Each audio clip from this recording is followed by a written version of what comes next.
Western Buddhists? Do you think that they have too many ideas? How are they different from Thai Buddhists? Do they have less faith? Lecture number 9, the social dimension of the Buddha's teaching. What do you think about Namo tassa bhagavato arahato samma sambuddhassa. Do they have too many ideas? Are they thinking too much, do you think? Some parties must be different because it's sometimes... In the past, Buddhism has often been subject to a common misunderstanding and misrepresentation.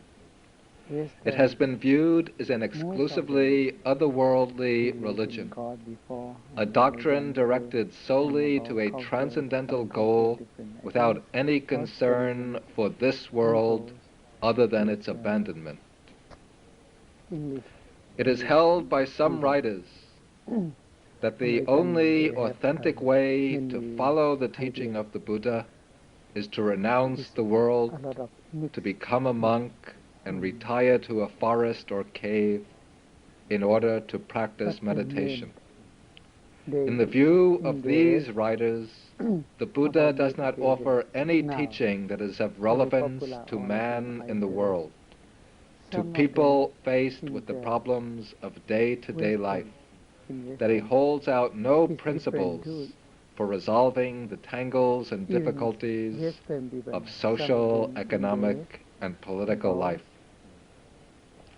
Theravada Buddhism, in particular, has been depicted in this distorted way as a teaching of an exclusively otherworldly nature, as an austere monastic code which encourages each individual's private pursuit of his own salvation, and which does not even give a fleeting glance to the larger questions facing society. Now, all of these charges, as we said, involve serious misunderstandings and misrepresentation. At the outset, we have to stress that the ultimate aim of the Buddha's teaching is the transcending of the world. On this point, there can be no hedging, compromise, or any need for apologetics. The ultimate aim, the highest aim of the Dhamma is liberation from the round of birth and death, deliverance from samsara, because all life in samsara, in the world of becoming, is incomplete and unsatisfactory. It is all impermanent, it all involves suffering, it is without any substantial basis. But though the Buddha teaches that the transcendence of the world is the ultimate goal, he treats this goal in perspective, in relation to the totality of human life. For every aspect of human life is connected in some way to the other aspects. No aspect can be treated in isolation from the whole. Life in the world is not opposed to or unrelated to our spiritual quest, but it can become part of the path which leads to the achievement of deliverance. The Dhamma has two aspects, two dimensions, a dimension of depth and a dimension of breadth. In its dimension of depth, the Dhamma leads to the overcoming of the world. But in its dimension of breadth, of wideness, of extensiveness, it embraces all facets of human existence. And it shows how all these different sides of human life can become transformed, elevated, and ennobled. matter. absorbed into the comprehensive path It's only matter. leading to At liberation. Organ and matter, and like a curry, have not much water. We see both of these curry. aspects Can you illustrated in understand the my life of the complex? Buddha himself. It's the thickness. Prior to his own quest for enlightenment, the future Buddha renounced the household life, the palace, and he went forth into homelessness to become a wanderer, a seeker of wisdom in the forest. And this move on his part teaches an important lesson. It teaches that renunciation and detachment from the concerns of the world at a certain point becomes an essential element of the path aimed at deliverance. And since the Buddha was a family man with wife and child, and a prince who is destined to lead the country, this act of renunciation on his part teaches an important lesson. It teaches us that the quest for enlightenment has priority over all mundane social and political claims, that it is the paramount duty of man to seek his wisdom and freedom, and nothing can obstruct him from achieving the same. However, the life of the Buddha teaches us more. For after he reached his enlightenment, the Buddha did not keep his teaching to himself. He did not remain silent and withdrawn in the forest, but he came back into the world to teach and proclaim his doctrine to all people, to show all the way to release from suffering, to show all them the way to happiness. And in the course of his teaching mission, the Buddha associated with people from all walks of life. In his own words, he said, "Very often I dwell surrounded by monks and nuns, by laymen and laywomen. I live surrounded by kings and princes, by businessmen and merchants, Brahmins and recluses." He claimed that he lived and worked for the welfare of the entire world. To show the relevance of his mission, the Buddha says of himself in one sutta, in the Anguttara Nikaya, he says that if one could say of any one single person that he is born in the world and lives for the welfare of the many folk, for the happiness of the many folk, out of compassion for the world, for the good of all the world, it is of him, the Buddha, rightly speaking, that one could say this. And of course, since the Buddha is free from all pride and conceit, the statement has to be taken as completely objective, not a boastful utterance on his part. Then, to show the relevance of his teaching to people from all walks of life, the Buddha says,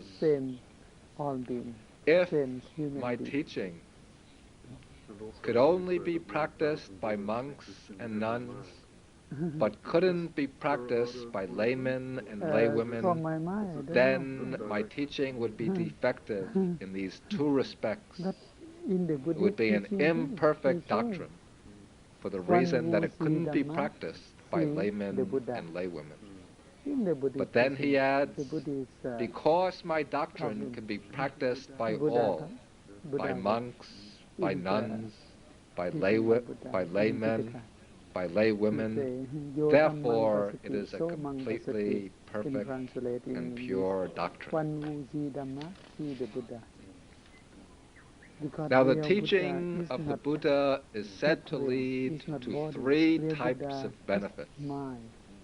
That is, it leads to benefit in this present life, to benefit in future lives, and it leads to the ultimate benefit, the ultimate good of human existence. The first or most elementary benefit of the Dhamma is called the present life benefit, or welfare and happiness here and now. In Pali, Ditta Dhamma Sukhahita.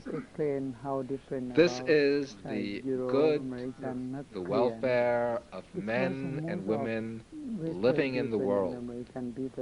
The Dhamma is intended to promote this good, to promote economic, political, and social justice, to promote personal well-being, happiness, and peace of mind right here and now, to conduce to friendly and harmonious relations between people.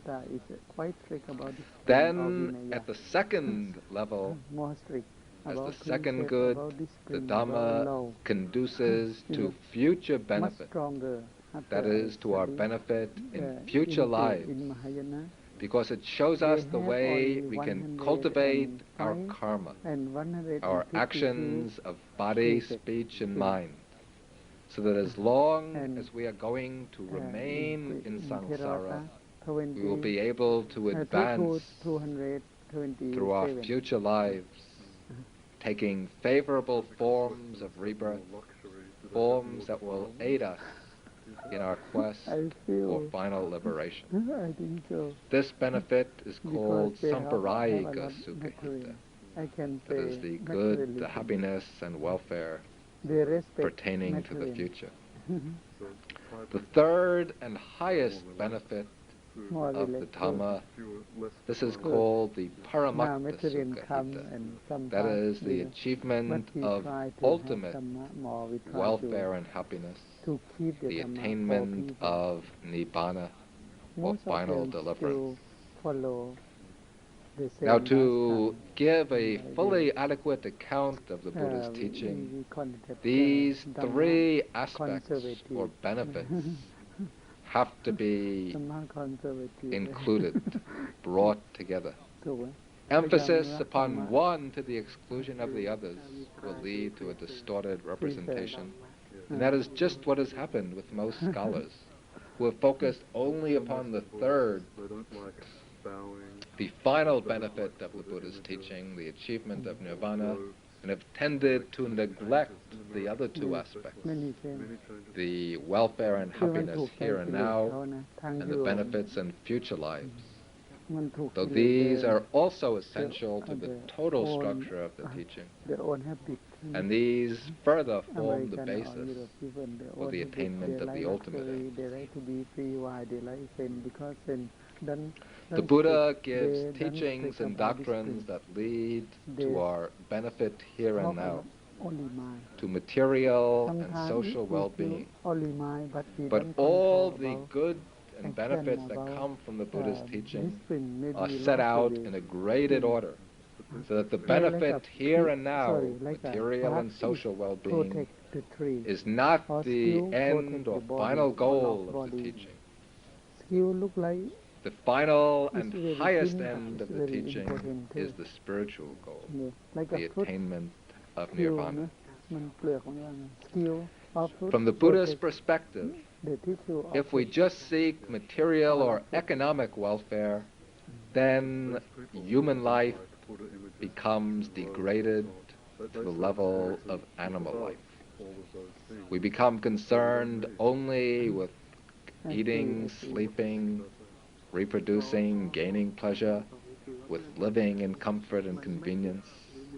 And to live in such a way insults the potential value of human life.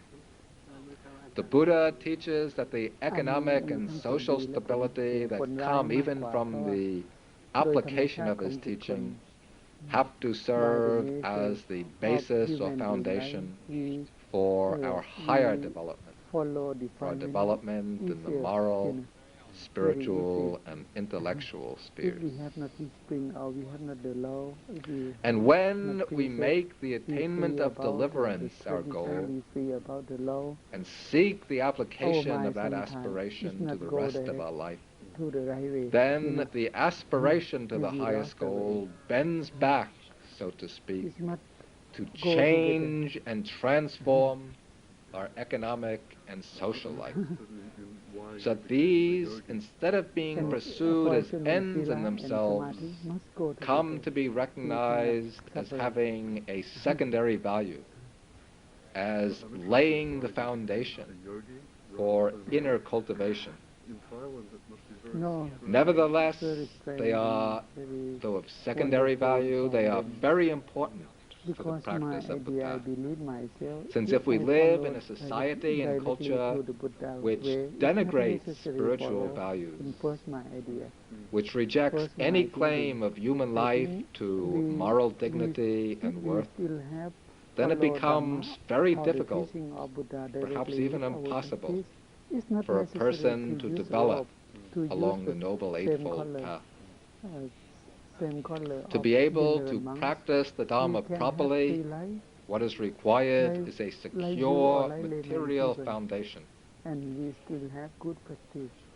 a peaceful and beneficent government, a free society which allows opportunities for spiritual exploration and practice. Thus, we see these two aspects to be mutually supporting. Material well-being provides the support for spiritual development, and the pursuit of the spiritual goal determines the form of the social order. Now, in order to further appreciate the social application of the Buddha's doctrine, we have to be aware that there are two basic concerns which the practitioner has to apply to his practice. That is, the concern for his own good and concern for the good of others.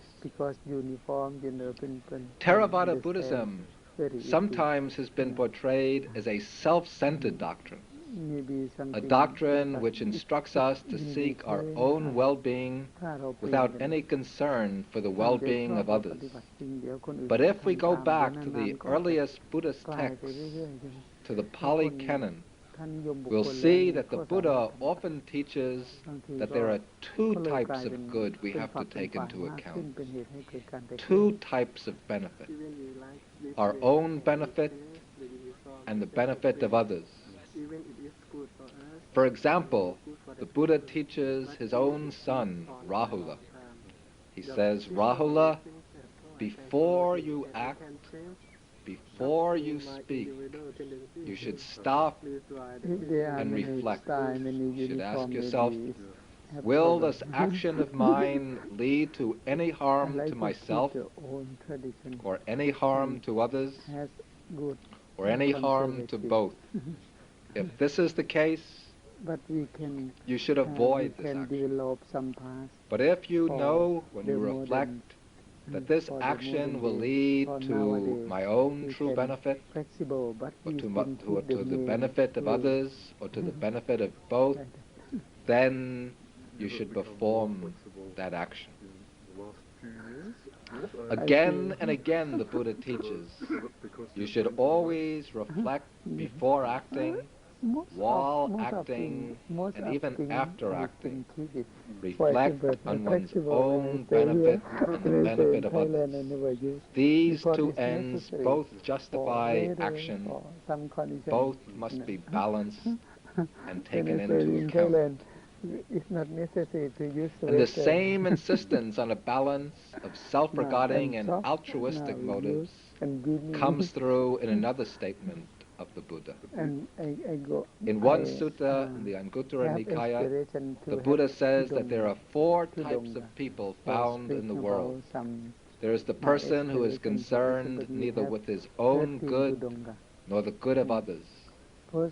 This person, the Buddha says, is the worst one of them all. He is like a stick which on one side is burning and blazing with fire, on the other side it's smeared with filth. So you don't want to grab hold of the stick on either side. If you take hold of the left side, you'll get burnt. If you take hold of the right side, then you'll get dirty. That is like the man, the person who is not concerned either with his own good or with the good of others. Then there is the person who is concerned with the good of others, but not with his own good. And third, the person who is concerned with his own good, but not with the good of others. These two are in the middle. Then finally, there is the person who is concerned both with his own good and the good of others.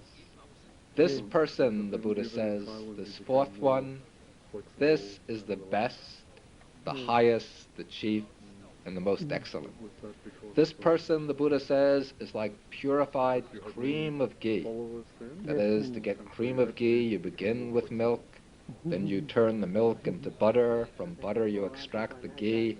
When you purify the ghee further, then you get something called cream of ghee, which is supposed to be very delicious, very expensive also. And this fourth person, the Buddha says, this person is like the cream of ghee.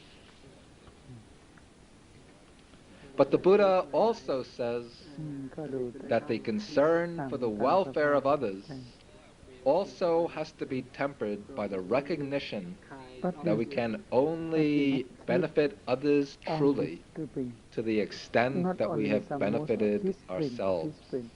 In order to be able to help and assist others effectively, we first have to establish ourselves on firm ground. A man who's stuck himself in the mud cannot help another get out of the mud. If he tries to do so, both will be stuck and both will sit down. In order to help somebody out of the mud, we have to be on firm ground ourselves. We have to be ourselves safe and secure. So therefore, to help and to benefit others in a true way, we have to seek our own true benefit as well, by developing within ourselves the pure, high spiritual qualities, which will enable us to benefit others. Now, the particular applications of Buddhist social thought have firm roots in the doctrines of Buddhism. And to understand these social applications, we should see the way they arise out of their foundation in the Buddhist doctrine itself. And the primary concept for understanding the social thought of Buddhism is the same concept which lies at the base of the entire Buddhist doctrine. That is the concept of Dhamma. The word Dhamma, as we've explained, means that which upholds, that which sustains. In its broadest sense in Buddhism, it signifies the cosmic law which supports all phenomena, the law of dependent origination, paticca samuppada. It covers also the law of the Four Noble Truths, the three characteristics of existence, and all the other particular ramifications of Buddhist doctrine. The concept of Dhamma also has an ethical dimension. In its ethical dimension, it is the law of righteousness, the principle of virtue, of moral truth. Dhamma here is the moral law which protects us, which upholds us, which safeguards us against spiritual degeneration from the fall into lower states of existence and from the fall into samsara. It is the path of mundane spiritual development and the supramundane path which leads out of the realm of birth and death. So the word Dhamma combines these two ideas, the philosophical idea and the ethical idea. It fuses them together into this one law of reality and virtue. Now this Dhamma, this one Dhamma, divides into many Dhammas. in accordance with the different spheres of human activity. Now, when after a heavy rain, when there are many pools of water on the ground, then the one moon, when we see it reflected in the water, we see that it gives rise to many images of itself. And so we see many images of the moon. In a similar way, when this one all-embracing Dhamma, the cosmic moral law, is seen applied to the various domains of human activity, it produces or gives rise to many Dhammas, many ideals of conduct appropriate to each particular situation. Thus, for example, there is the Dhamma of the monk, that is, the various ideal practices which the monk should undertake. There is the Dhamma for householders, the ideal way of conduct for a householder. The Dhamma for a father, or for a mother, for a wife, for a husband, for members of the various social classes, and so on. Each type of individual has its own Dhamma. And to follow one's own particular Dhamma is to live in harmony with the universal Dhamma, the law of righteousness and truth. And it is out of this concept of universal Dhamma that all the particular duties and obligations of each individual in all aspects of social life derive. As we go on, we shall see particular applications of this concept of Dhamma to the different domains of human life and to the different types of human relationship.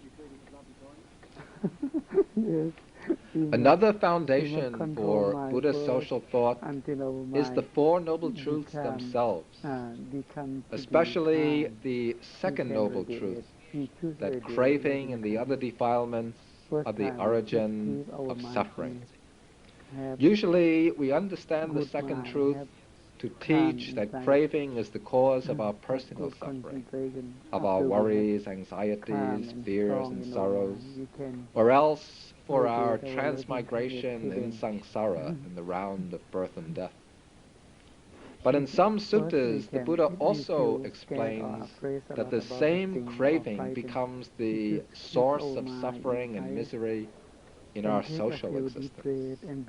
For example, in the 13th sutta of the Majjhima Nikaya, the Buddha says that because of the craving for sense pleasures, the craving for sensual enjoyment, the father fights against the son fights against the father, the mother fights against the daughter, family fights with family, household with household, social group with social group, nation with nation. He says that because of the desire and attachment for pleasures and for wealth, men put on armor, they take up their swords, they prepare their weapons, they go into battle, they fight each other and destroy each other and they kill each other.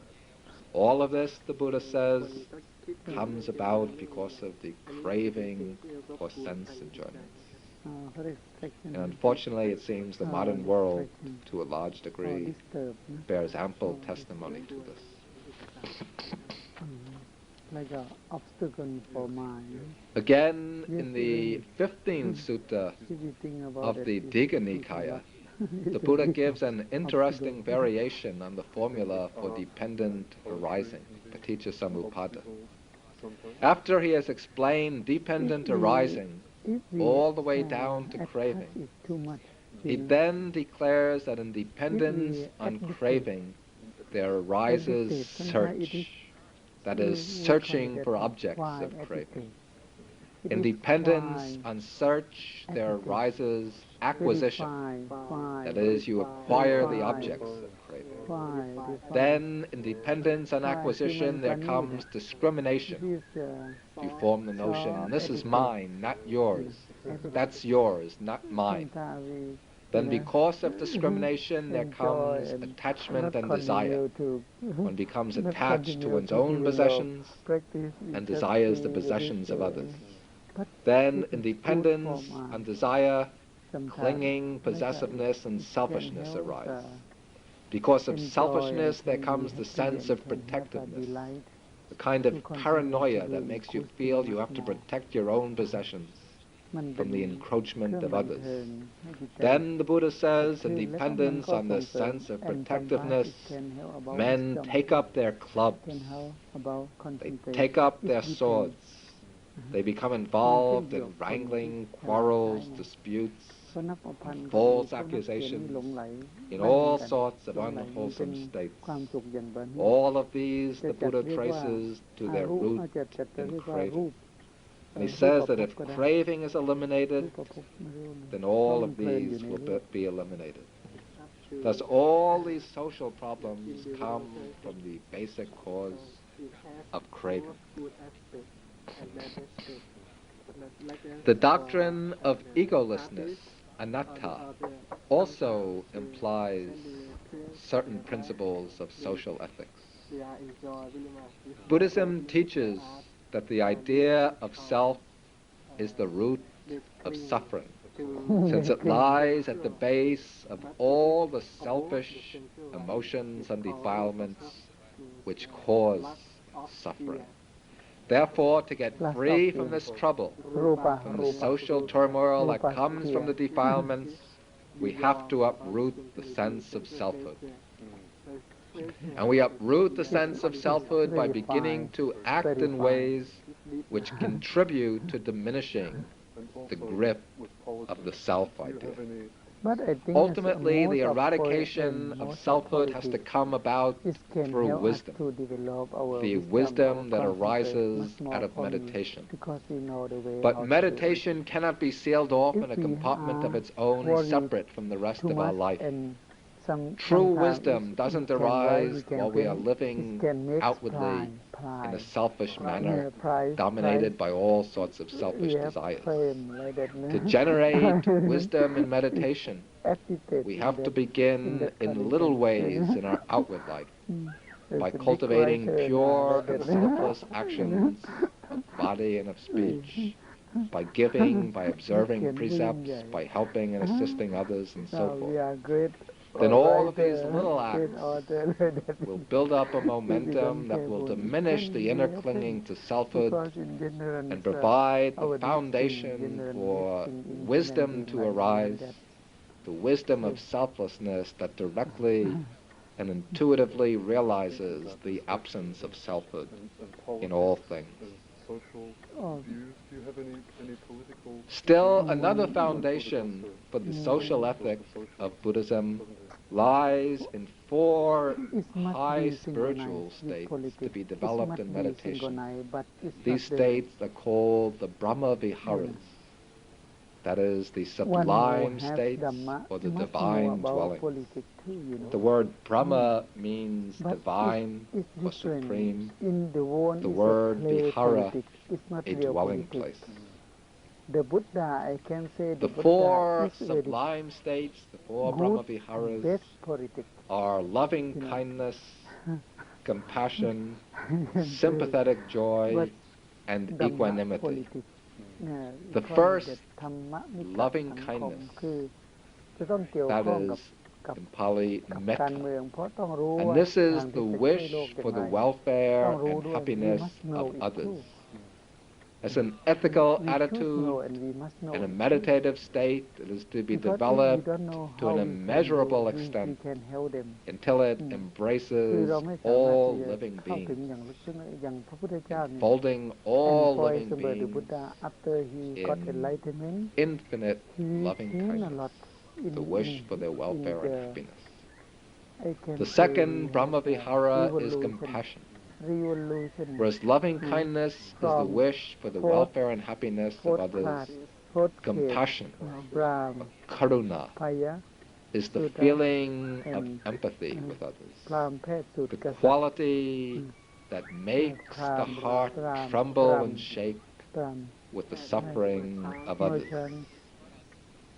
This is the quality which makes us identify with others and feel their suffering as if it were our own. merchant, And when labor. compassion works on us, then it arouses the The desire Buddha to relieve and said in alleviate last time the in suffering Indian of others, people, to take away their misery they have and the causes of their misery. thinking a lot about these things. Sometimes they And like metta, this quality of separate compassion, and of karuna, very is to be extended divide, immeasurably to all beings. แบ่งแยก The third against divine another- dwelling another is case. sympathetic joy, if you are mudita. labor, if you Mudita is the quality of rejoicing in the happiness and good again, fortune of others. it's not fair like This that. After the Buddha, he quality come to tends this one to context, remove Buddha say, envy and if jealousy, human being and like to this one arouse have the same, we joy depend only over the fortune of cause and others. effect. Only Then the fourth uh, Brahma Vihara is goodness. equanimity. uh, This is the attitude of devotee. impartial neutrality, สิ่งนี้สำคัญแต่ไม่ได้อยู่ที่ the คนเราไม่ได้ต่าง equality กัน of อยู่ mind ผิวชาติชั้นวรรณะ that is ไม่ได้สำคัญอยู่ extended ที่ towards all beings.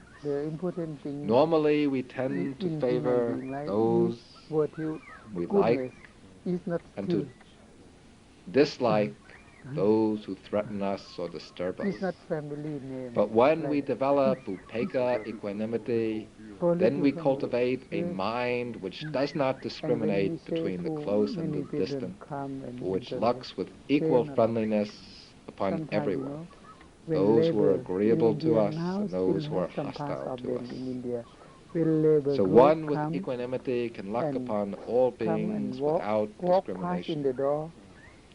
These are four ethical attitudes to be developed first in meditation, but which can reach expression in concrete action in the social, economic, and political spheres. Because they think it's not good luck like that.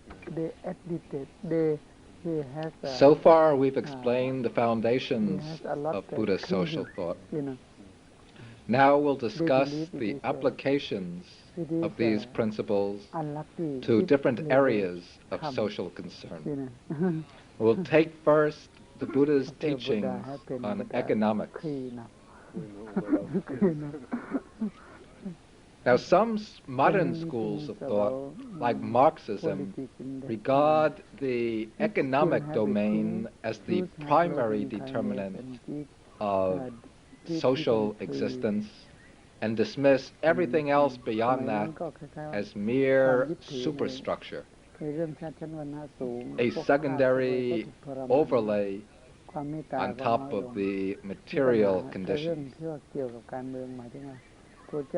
Contrary to this view, the Buddha recognized that there are many interdependent spheres of human activity. These cannot be subjected to some simplistic reduction, but they have to be seen as mutually efficacious, as interrelated. The Buddha took note of the importance of economics to human life, and he held that if people are to be capable of personal and spiritual progress, the economic foundation has to be secure. We have to be able to live a secure life materially and economically. In one sutta, the 26th sutta of the Digha Nikaya, the Buddha shows clearly how poverty can become a cause of social chaos and deterioration. He explains that in the distant past, there were many virtuous kings who reigned over happy and prosperous kingdoms. And these kings provided for the welfare of their subjects by giving them all sorts of material and economic assistance. After several generations, one king arose in this lineage who neglected to take care of his subjects materially. He fulfilled all of his other royal duties, but he failed to give his people wealth when they were poor. As a result, poverty became widespread in the kingdom. Because of this poverty, people began to steal. Then the king, in order to counteract theft and robbery, he instituted punishment for those who stole. He decreed that they would be punished with execution. As a result of this, when people were approached by the royal police, they would lie in order to avoid being arrested, or else they would murder the policemen who came to bring them to court. Then, from this murder and lying, all sorts of social evils broke out until complete chaos ruled in the country. So here we see that in the Buddha's view, the economic order becomes a determinant of the social and moral order. In the story, the king's failure to provide for the welfare of his people led to social disorder. And extending the principle further, the sutta seems to imply that if the governing body, whatever its form, be it kingship or anything else, if it does not ensure that the people are economically well off, that they're secure, the result will be chaos and confusion, even crime in society at large. And so here the Buddha teaches not only that economics to a large extent determines man's moral condition, but also that the government has the responsibility to correct any kind of extreme economic injustice.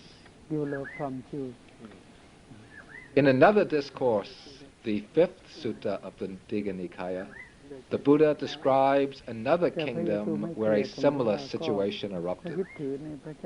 This time the king, rather than instituting some measure on his own, came to his advisor, a Brahmin, to seek advice. This Brahmin, of course, turns out to be the Bodhisattva, the one who is going to become our Buddha in some past life. So the king came to the Brahmin and he said to him, "Now there is pillaging and looting in my kingdom. To counteract this, I want to punish the thieves. Should I do this?" The Brahmin advisor told him. He said, "If you try to improve the situation by instituting punishment, that will only deal with the surface symptoms. That won't strike at the underlying root. If you want to get to the root of the problem, you have to look after the well-being of your subjects. There are people in your kingdom who are farmers, who raise cattle and grow crops. To them you have to give feed for the cattle and grain for their crops. There are people in your kingdom who are merchants and businessmen. They don't have any money to run their business. That's why they're robbing. You have to give them capital to conduct their business. In your kingdom, there are people who used to work in the government service as civil servants, but you're not giving them jobs. They're unemployed, so they have to steal. You should give feed and grain to the farmers, loans to the businessmen so they can carry on their trade. You give jobs to the government employees, to the clerks. If you do this, then all these men will stop robbing and stealing, the royal revenue will go up, the country will be quiet and at peace, and then, the Buddha says, the people, pleased and happy, will live with open doors, dancing with children in their arms." From this, we can see that the Buddha gives very specific and practical advice on economic matters for improving the conditions of the country.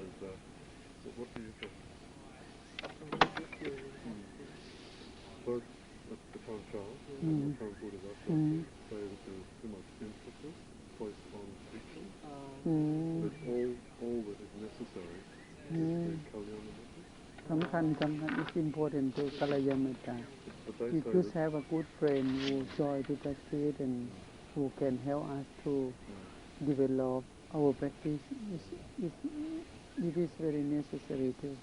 But they say that is all that is necessary. That you don't need a great teacher, just Kalyana. No, great teacher is the best Kalyana. The Buddha say, "I am your Kalyana Mitta. I am your good friend." The Buddha say. พระพุทธเจ้าก็เป็นกัลยาณมิตรหากผู้ใด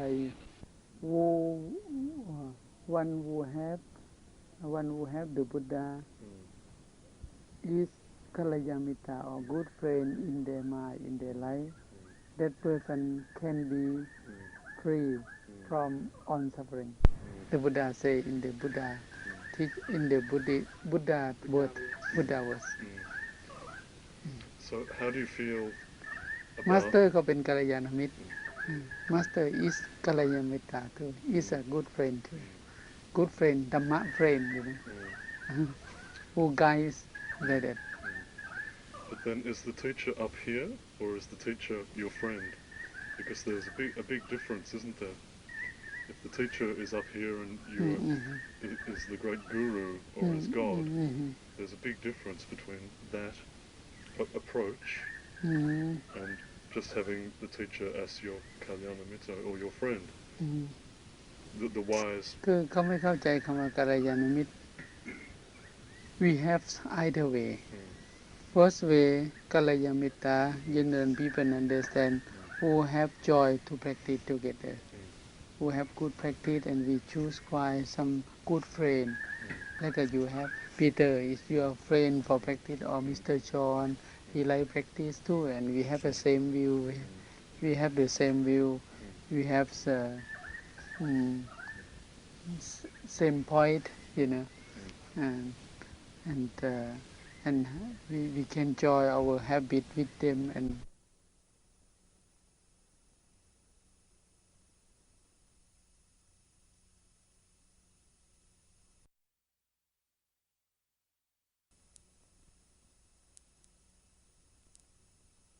because they can get a lot Dhamma much more. Because kalyamita, same friend is different. Because maybe they have not strong mind enough. They have not strong Dhamma enough like that.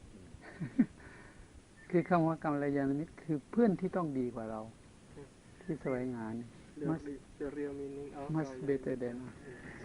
Must be the friend that is better in virtues than us.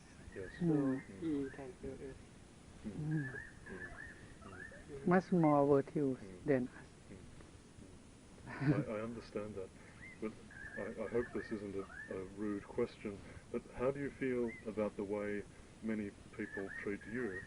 Because I've heard, just in the time that I've been here, I heard one Thai lady say that she prays to you that her business will succeed.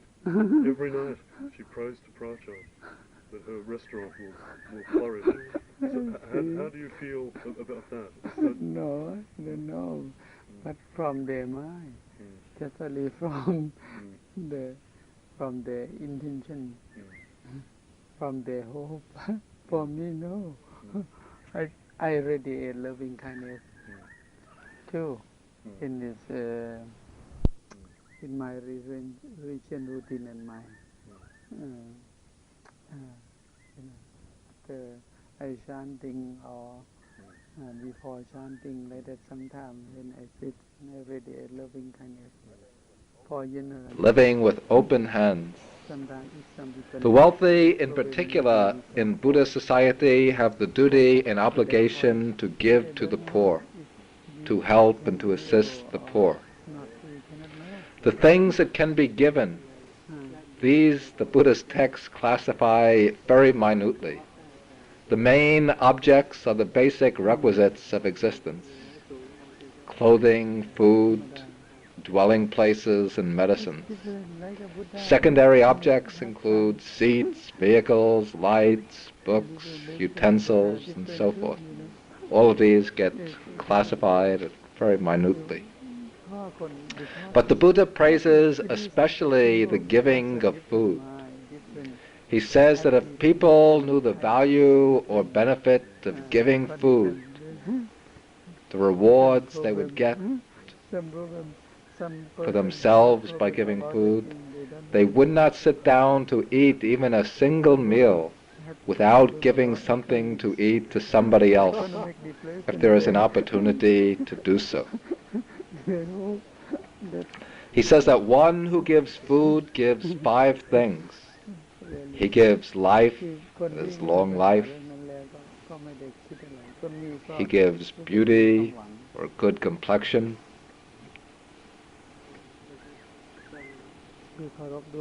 He gives happiness. He gives strength, physical health, and he gives intelligence. Because the person who receives the food and who eats it, then his life gets extended, he acquires a good complexion, he feels happy, pleasure over receiving the food, he gains health, and his mind is able to function properly and to utilize its intelligence. And the Buddha says that one who gives food gives these 5 things, and in turn he receives these 5 things back. That is, the karmic result of giving food is to obtain for oneself long life, if not in this lifetime, then in some other lifetime. You obtain yourself beauty, happiness, health, and intelligence. All of this comes through giving. Then, on many occasions, the Buddha has given practical bits of advice to lay people on how to deal with their economic affairs. One time a group of lay people came to the Buddha and said, "Bhante, we aren't monks living in the forest. We don't know much about meditation or philosophy, but we need something that's practical, something that can help us right here and now, and also something that will help us advance in future lives. Teach us what is appropriate for us." Then the Buddha taught them 4 things that lead to happiness here and now. He said, the first thing that's required is energy and diligence. If you work at some job, some profession, trade or business, you have to be energetic and diligent in performing your work. The second factor is security. It is when you acquire wealth, you have to protect it carefully to make sure it remains safe. The third thing is good friendship. You have to associate with good friends, true friends, with virtuous people who will help you and protect you. Then fourthly, you have to maintain a balanced livelihood. You shouldn't be too bountiful, spending more than your means permit, and you shouldn't be niggardly, clinging to your wealth. But you should avoid these extremes and spend in proportion to your income. Those are the 4 things the Buddha taught leading to welfare here and now. Then he went on to teach 4 things that lead to long-term benefit in the future. That is faith or confidence in spiritual values, generosity, moral discipline, and wisdom. The Buddha also got down into the very practical matters of the right ways of acquiring wealth, the 4 standards of right livelihood to which the lay follower should conform. That is, he should acquire wealth only by legal means, not by illegal means. He should acquire it without violence. He should acquire it honestly. And he should acquire wealth in ways which do not harm others. Then, having acquired wealth in these ways, the Buddha went on to teach 5 uses that the lay person should make of his wealth. Firstly, he should use it to provide for his own household, his family, relatives, children, and so on. Secondly, he should use the wealth to make gifts to friends, to entertain them, to give them presents at the holiday seasons, and so on. Thirdly, he should use wealth to protect and repair his property and his dwelling. Fourth, he should pay taxes and make the oblations to the deities. And fifth, he should use wealth to offer alms and requisites to the monks and Brahmins. This deals with some of the aspects of the Buddha's economic teaching. Now coming to the specific social teachings of the Buddha, the teachings that are designed for molding and transforming society. they can Now, from the Buddhist recommend. viewpoint, society itself is an abstraction, not a reality. Yes. Society is a collective whole made up of individuals, and the quality of society reflects the individuals who compose it. If the individuals are corrupt, the society will be corrupt. If the individuals are noble and pure, the society will be noble and pure. Since society merely reflects its individual members, the Buddha aimed at transforming society by giving individuals new standards of conduct, new ideals and patterns of behavior which would elevate and transform their conduct. Then changes in the social order would follow as a matter of course. There are various codes of conduct taught by the Buddha which fulfill this requirement. These codes were designed originally for individual observance, but when put into practice, they bring about far-reaching changes in the social order. Some instances we might mention are the 5 precepts: to abstain from killing, from stealing, from sexual misconduct, from false speech, and from intoxication. Though these lines of conduct help improve our individual conduct, but when they're observed by many people throughout the society, then they purify and elevate the society. Similar considerations apply to the 10 courses of wholesome action, 10 bases of merit, the Noble Eightfold Path, and so forth. Now, the unit of society upon which the Buddha places the greatest emphasis is the family.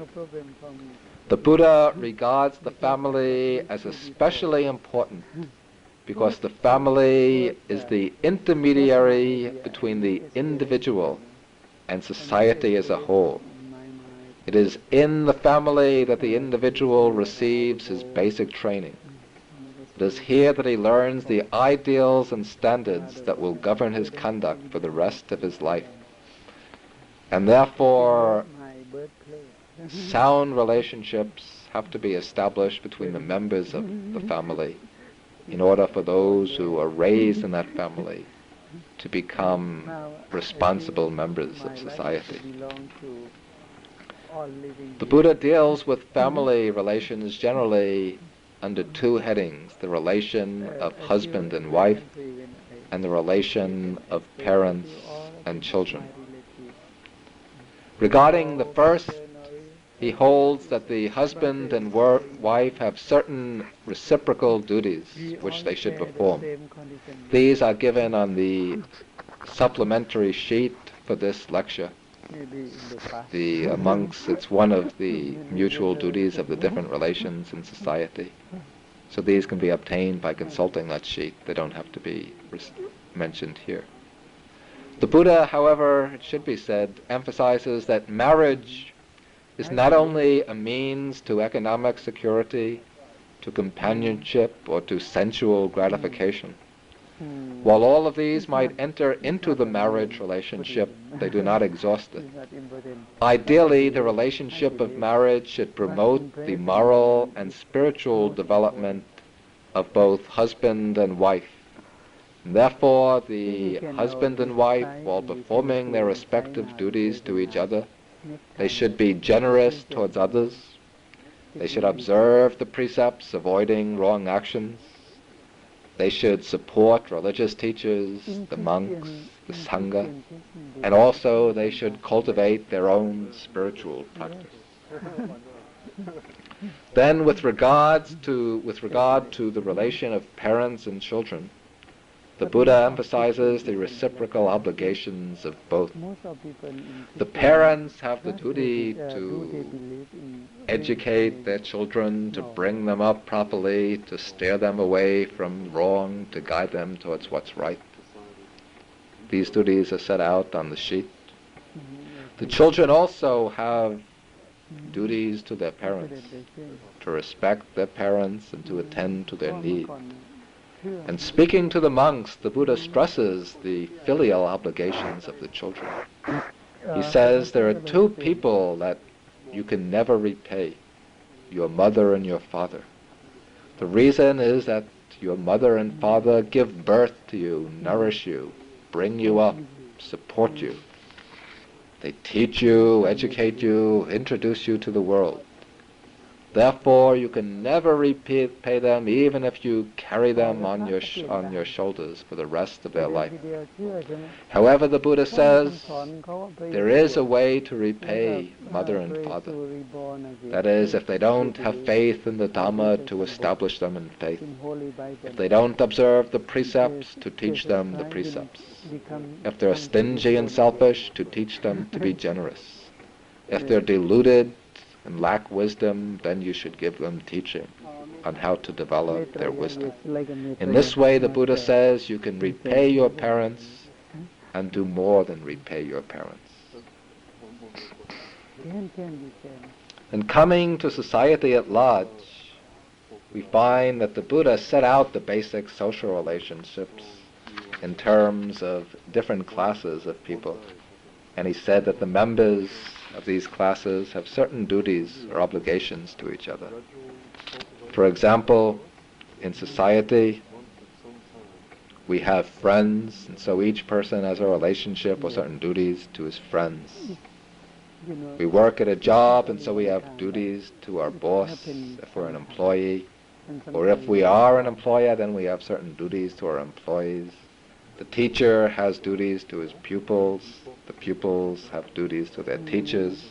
The lay people have duties to the monks, to the Sangha, and the monks have duties to the lay people.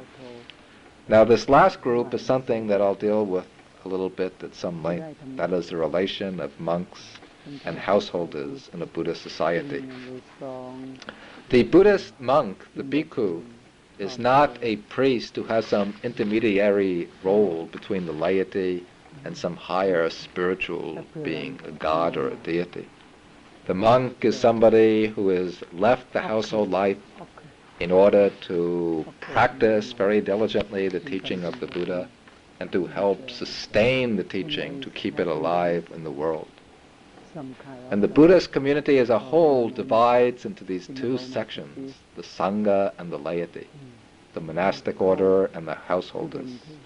And the Buddha teaches that these two have to cooperate, to work hand in hand to preserve and to propagate the Dhamma, to make the truth, the liberating truth, available in the world. And the Buddha holds that each side in this pair has certain obligations towards the other. The laity, he teaches, should provide for the material needs of the Sangha. The monks do not work at some secular occupation, earning money and buying things that they need with their money, but they live in dependence on others for their material requisites. Parapatipada me jivikati. My livelihood is dependent on others. That's a reflection of the monk. So the livelihood of the monk is dependent upon the gifts and donations of others. And since the order requires the support of the laity, the lay people, the householders, are advised to provide for the material needs of the monks, to show them respect and to encourage them in their efforts to practice and teach the Dhamma. The monks, in turn, who acquire the knowledge and experience of Dhamma, have their duty to the laity. On the basis of their knowledge and experience, they are advised to teach the lay people, to make the Dhamma known to them, to give them guidance and advice which will help them practice the Dhamma in their day-to-day life. And also the monks have the duty to give the lay people opportunities for more intensive practice, as in undertaking meditation retreats and so forth. The Buddha says that these two divisions of the Buddhist community, the monks and the laity, should help each other and assist each other, so that in this way both will be able to cross the flood of samsara and reach the safe shore of Nibbana.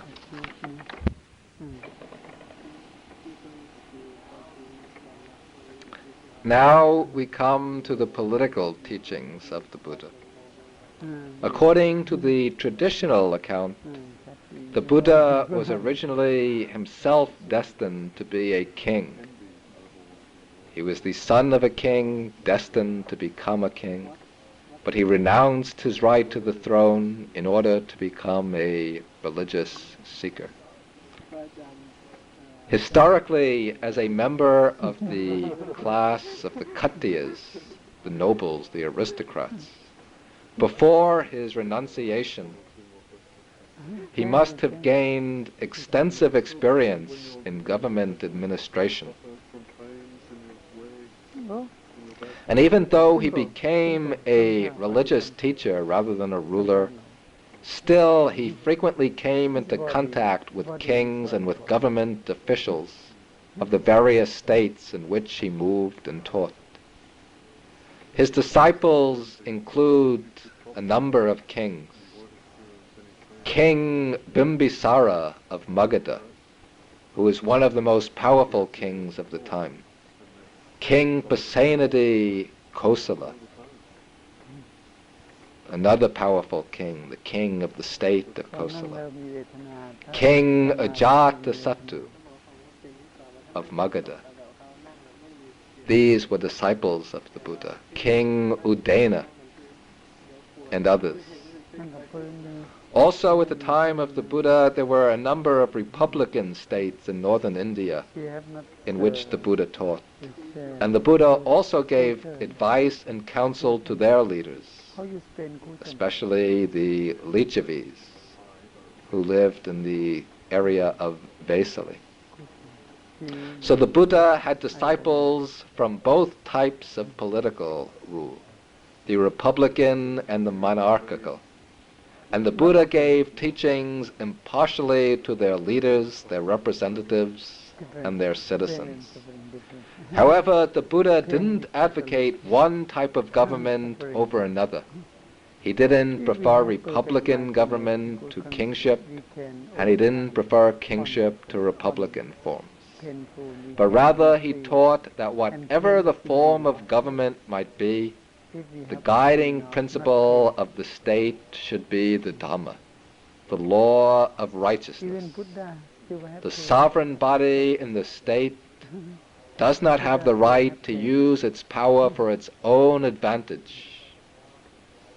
And the reason it doesn't have this right is because it is subject to a higher law, a higher rule, a law independent of all arbitrary whims, desires, and fancies.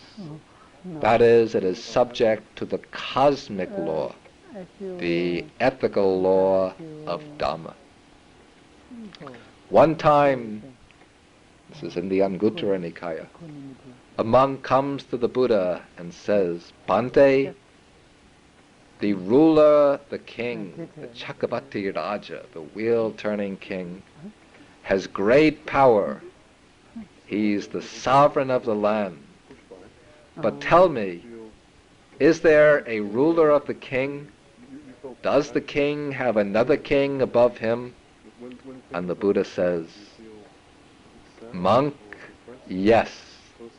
The king also has his ruler. The king has another king above him. And what is the ruler of the king? The ruler of the king is the Dhamma. The king, the Buddha says, should respect, revere, and venerate the Dhamma.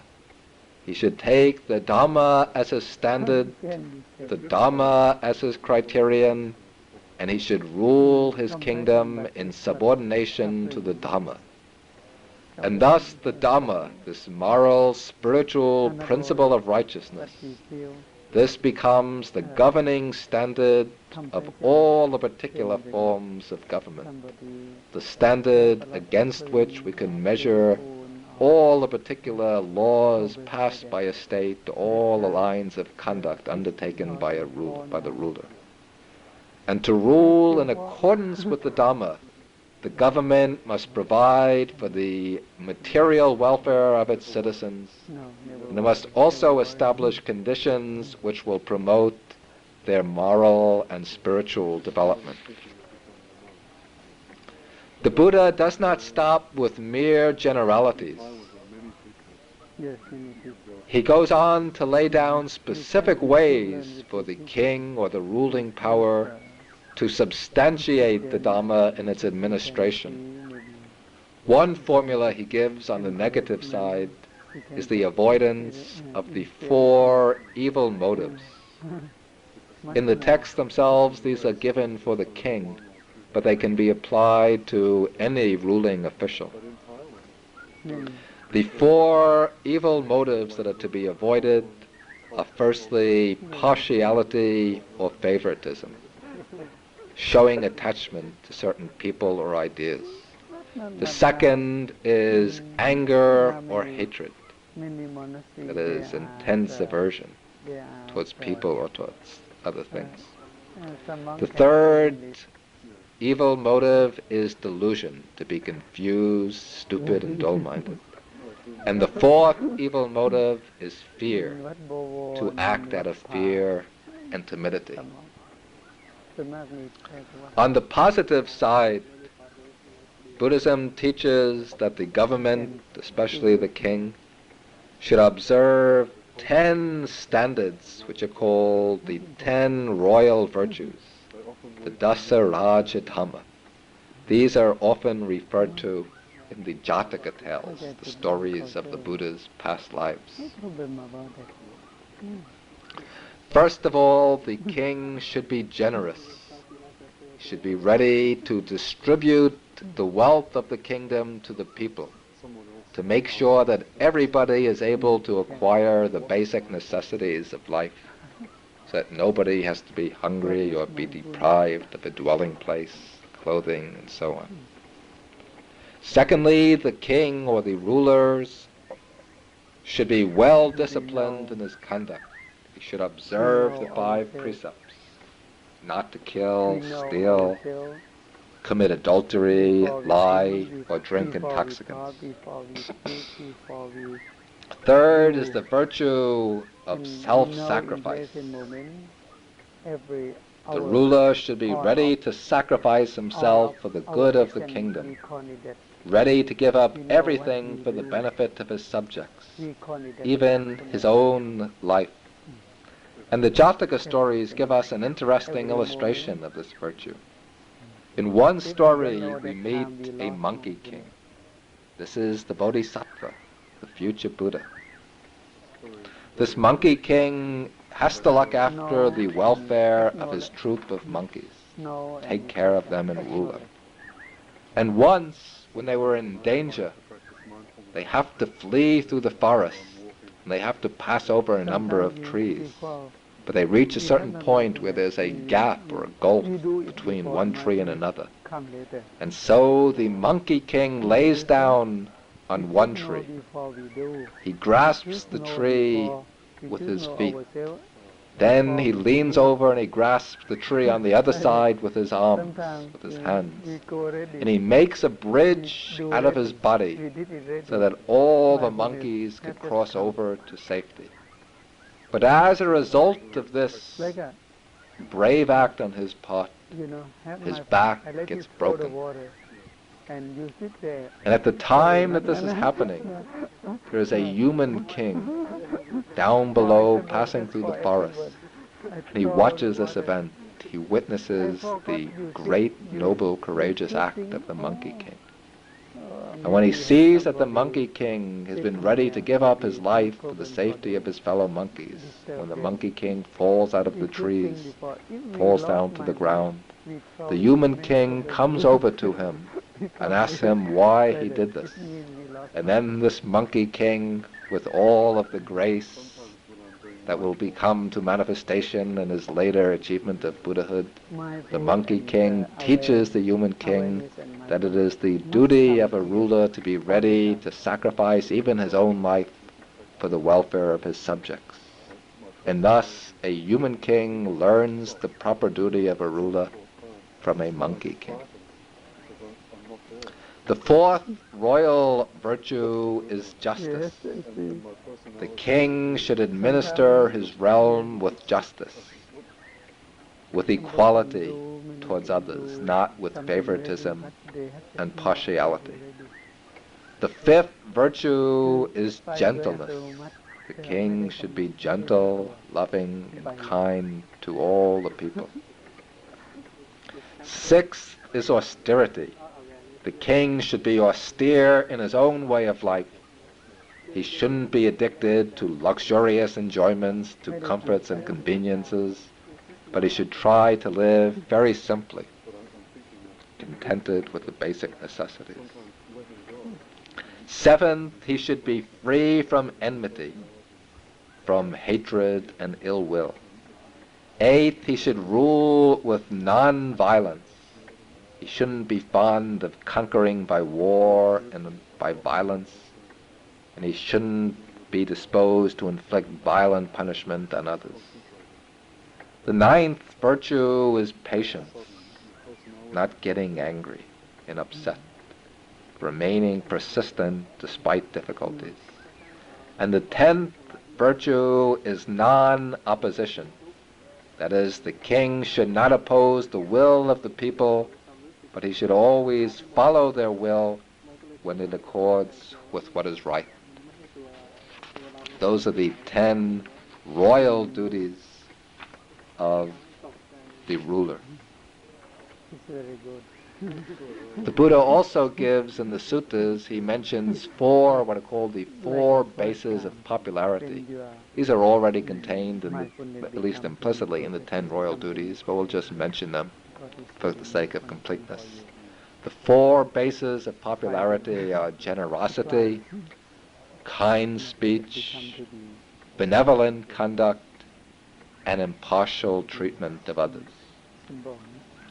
Beyond these, the Buddhist text also mentions some uncodified obligations of the king or government that the ruler should implement in his rule. The government has the duty, firstly, to protect all the inhabitants in the land. And the texts say not only the human beings, but the animals as well. This is very significant that the Buddha teaches that the righteous king protects not only people in all the different social classes, but he also has the obligation to protect the birds and beasts, the animals of the land. And in accordance with this precept, we find that in Buddhist countries such as Sri Lanka and ancient India, perhaps Burma and Thailand also, the great Buddhist kings of the past have built animal hospitals and have had doctors trained to take care of the animals. The government or the king also has the noble duty to inspire the people in virtue. The king is compared to the leader of a herd of cattle. The people are like the cattle who follow the leader. If the chief bull in the herd takes a wrong course, then the other cows will take a wrong course. If the chief bull goes the right way, the other cows will go the right way. And thus the king or the ruler has to be himself a model of righteousness and virtue, and thereby inspire the people to follow his example. The king also has the duty to provide wealth to the poor, to make sure that everybody is economically secure.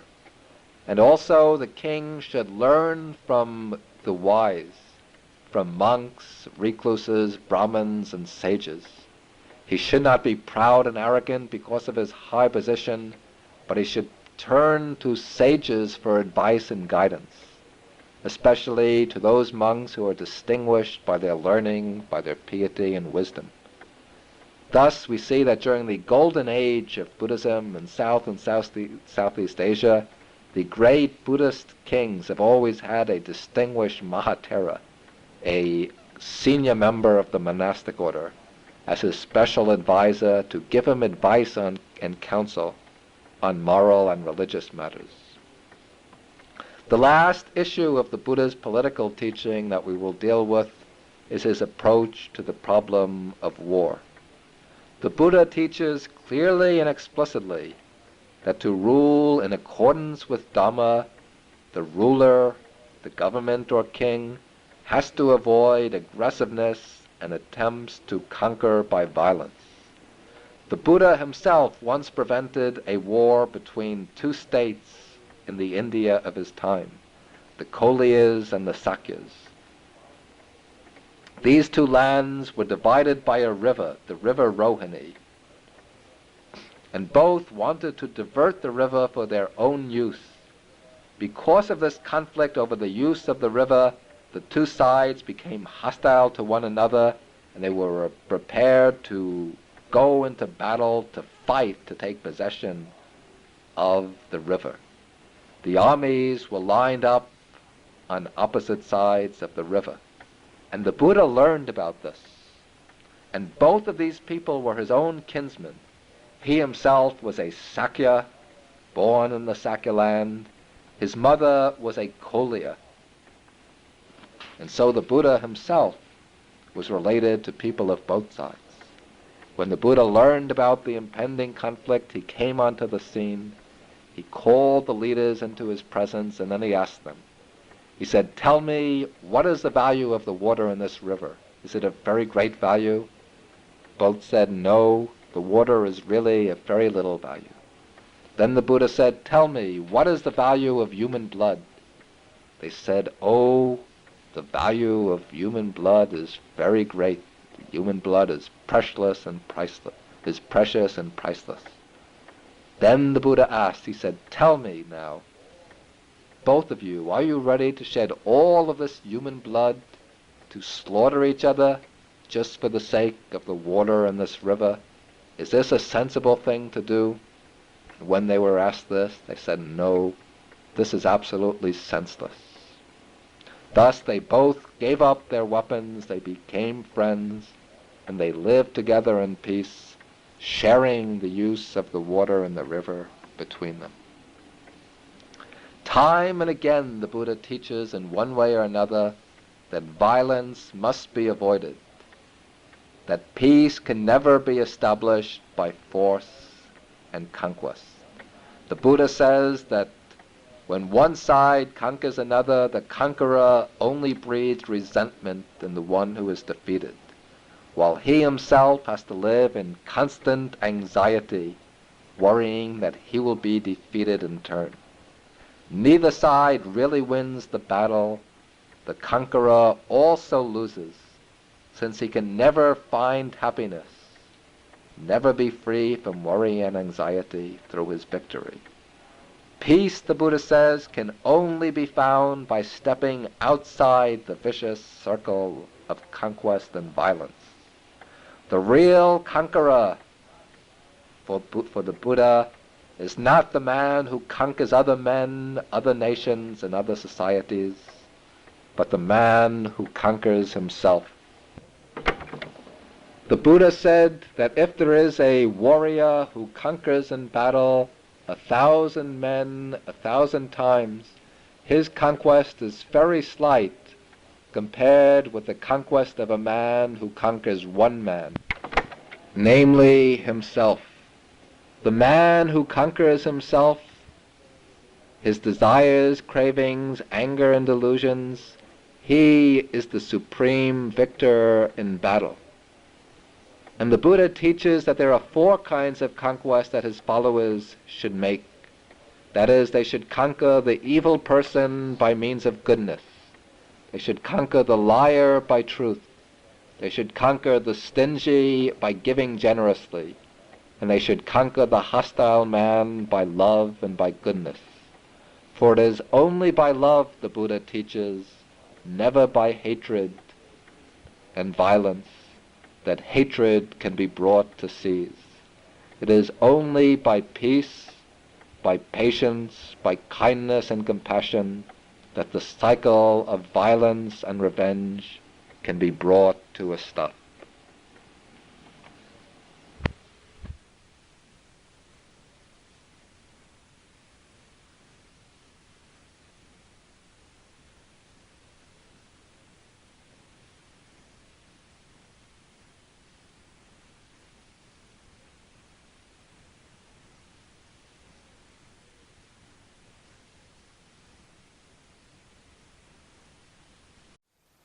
Thank you for listening. To learn how you can support the teachers and Dharma Seed, please visit dharmaseed.org/donate.